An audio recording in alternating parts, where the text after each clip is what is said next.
Good afternoon. So my name is Ian Redligot. I'm a software developer. I'm an autistic person. I have ADHD, and I'm also a self-advocate. That's raising awareness about people like me, our struggles, I'm today I'm talking about neurodivergence work and the Neurodivergent People's Rights Act on behalf of my organization, Philippine Neurodivergent Self-Advocates. So just a quick introduction about who I am. I graduated from Ateneo de Manila University in 2022 under BS Management Information Systems, and I ended up working in ASUS Systems Limited Philippines, which is a Hong Kong-based software development company with a branch in Manila, Metro Manila. So my day job is as a software developer. So I do a lot of programming. My hobby in my free time is my Rubik's Cube, in addition to other stuff. And I'm also neurodivergent, so my brain is different. So let me just explain. So what do I mean by neurodivergent? When I say neurodivergent, what I mean is that my brain functioning, it differs from what's considered normal. So for normal people, maybe it's not a normal hobby to really be obsessed with Rubik's cubes, to be obsessed with programming. Um, but for me, because my brain is different, because I have ADHD, autism, that caused my brain to really hyper focus on certain hobbies. I don't really fit in the neurotypical norm. So neurotypical is the opposite of neurodivergent, where your brain is more normal, quote unquote. So it's socially defined. It's not it's a broad term basically. And this is related to the concept of neurodiversity, which is a paradigm shift that recognizes that actually these conditions, these disabilities, these are just different ways that people's brains process information, function, and present behaviorally. That this is a natural part of human diversity. And so we should actually celebrate the diversity of human brains rather than denigrating or stigmatizing autistic people, ADHD people, Down syndrome people, all those sorts of different disabilities. That we should celebrate them. We should encourage them to be proud of themselves. So yeah, and so this is just an example of conditions that fall under the umbrella of neurodivergence. So you have ADHD, autism, dyslexia, Down syndrome, uh, all sorts of conditions. Even depression, anxiety might fall under this umbrella. So just a quick life story. So I was born in uh, 2000 in 1999, and I was the eldest of three siblings. And when I entered school, I was quite shy. I didn't have much friends. I had very few friends, like maybe five. And turns out that my quirks really started to show as early as childhood. Um, but we didn't really realize what was up with me until later on when my little brother was diagnosed with autism in 2007, and that really changed things for my family. So around this time, when I was a teenager, I got suspected with, or well, when I was growing up, becoming a teenager, I got suspected with ADHD at age 10, because I was angry often, got distracted in class, I lost things very easily. So when I was brought to a psychologist, that was the suspicion of the psychologist. And I was also diagnosed with autism at age 13. So that explains some of my struggles socializing, why I had very few intense hobbies, why I struggled with emotions.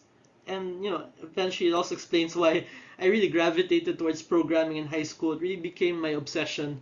That I self-studied actually how to program through the internet. And yeah, this continued on. I continued to struggle with my autism, my ADHD, and I did also get diagnosed with depression later on in university, due to a lot of pressures piling up.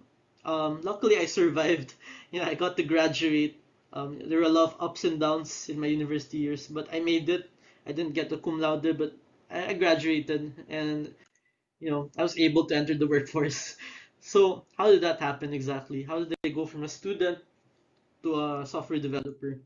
So the first step was I had to get a job offer. So luckily I was quite patient and lucky enough that When I applied for an internship in university, I did my best. I really worked hard. I did well enough that they were impressed with me. They gave me a job contract that allows me to continue on with the company after I graduated. So I took some time to sit on this, really consider if this offer was for me. So I delayed my decision at first. I did not accept it immediately, and I chose to wait until after graduation. I read it myself in full. I talked with my parents, made sure that that this was a good deal for me, and turns out it was pretty good. So I did accept the offer. But then the next struggle came in that there were so much requirements, so many steps. And honestly, without my mom, I might not have been able to complete all of this. So with my mom's help, she was able to guide me through getting NBI clearance, getting an SSS number, getting a PhilHealth identification number, tax identification number, and I managed to submit it to my company. So how did I survive at work when I really started working? So for context, I'm nearly 2 years at this company, and there are quite a few lessons that I learned throughout the process. So one of those lessons I learned was that I had to be willing to ask for help. So at first, I was really shy to ask for help because I felt like if I asked for help, it would make me look incompetent. That I didn't know what I was doing, that I was not qualified for this job. Later on, I realized that actually I have limitations. Nobody's perfect, especially if you're a new employee. You're still learning the ropes, so it's perfectly normal to ask help from your team lead. And just coming clean that you need help, you need clarifications, you have questions. And when I asked for help, thankfully they were very accepting. They guided me throughout the process. They understood where I was coming from, especially when I explained my conditions, why I struggled in certain aspects and why I excelled in others. So yeah, don't be afraid to ask for help. Another thing that I learned is that you have to not overwork yourself. So during my first 6 months, I made this mistake that I had to overcompensate for my disabilities by working harder than everybody else. So in my first 6 months of work, I was working more than 8 hours per day, and it was really bad for my physical and mental health. I got sick often. My depression got pretty bad. At first, I was productive, but then when my mental health took a beating, I really got less productive. And it came to a point where I had to take a break from work. I had to take vacation leave, really consider if I was going to resign or continue with this work, and prompted me to really take care of myself more. So when I returned to work, I avoided doing overtime. I rested when I could, and I made sure to leave space for me time after work to have personal hobbies. So there's more to life than work. Don't overwork yourself. Don't burn yourself out, especially if you're autistic, if you have ADHD. And then finally, well, not finally, but next to the final points is you have to rely on your support network. You don't have to struggle in silence. So there were times where I got super overwhelmed by the pressure of work, balancing all other aspects of my life, that I thought many times of giving up, of resigning, just retreating and staying at home forever. But one of the things that brought me out of that mindset was reaching out to people who cared about me. So these were people like my family, my friends, my psychologist even, talk about how I was feeling, helping work through it. If I needed medication, for example, my psych helped me out on that. And thanks to that, thanks to relying on my support network, I got the help I needed. I felt less alone, and I got the strength to continue. So finally, I learned to advocate for myself. That actually there's no shame in standing up for yourself. That eventually, you can. You're the only one that can be you're the only one that can effectively advocate for yourself. You're the one that understands your needs the most.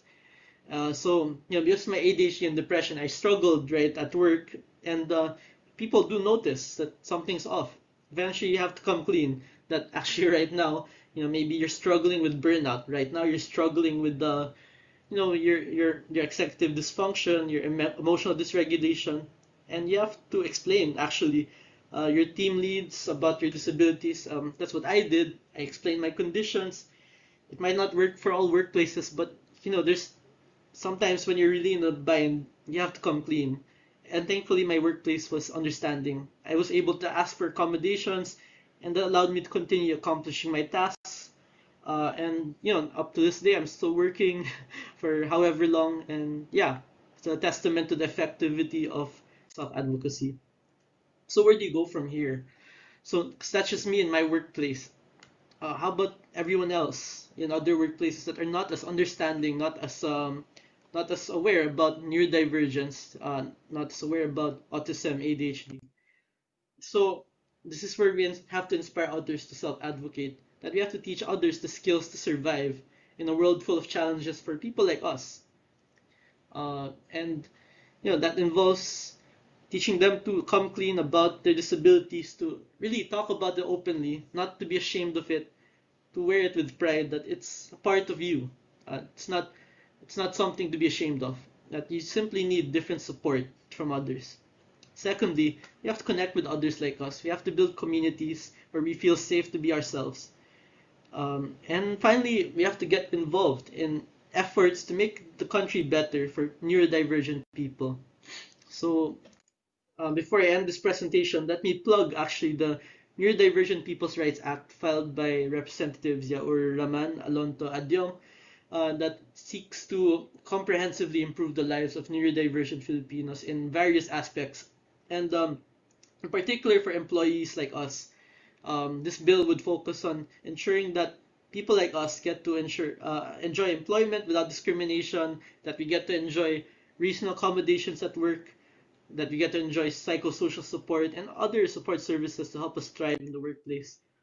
So some of the sections I really appreciate about this bill is, for example, Section 12 that talks about how technical vocational education can be made more accessible for neurodivergent people, especially those who struggle with communication, like my little brother who's not as verbal as me, but he also has a desire to eventually be a productive member of society. And TESDA is one of those places that people like him, if they're capacitated correctly, can acquire the skills they need to enter the workforce and gain employment. Another section I really appreciate is this section on employment that talks about the need for more neurodivergence affirming counseling, more reasonable accommodations, employee assistance programs, etc., mental health services, to ensure that once you're hired, you're in good hands, that your company understands what you're going through. And so that involves capacitating human resource departments, whether it's in the public sector or the private sector, and working together as self-advocates in conducting awareness raising, capacity building efforts to make sure that we're really welcomed in the workplace. So yeah, this is a very important part of the bill. And finally, this one is also really nice. Section 14, protection from tokenism and discrimination, that employment for us should not just be just for the sake of it, but it should be meaningful. Meaning that, neurodivergent people like us should be placed in work that is suitable with our skill sets, our interests, our passions, that, make the most out of our potential.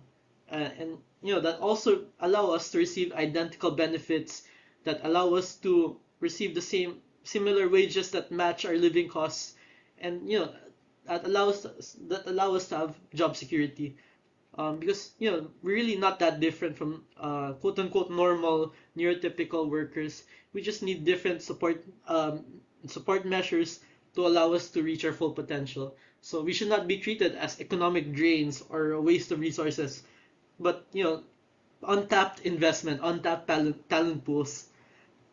So to conclude,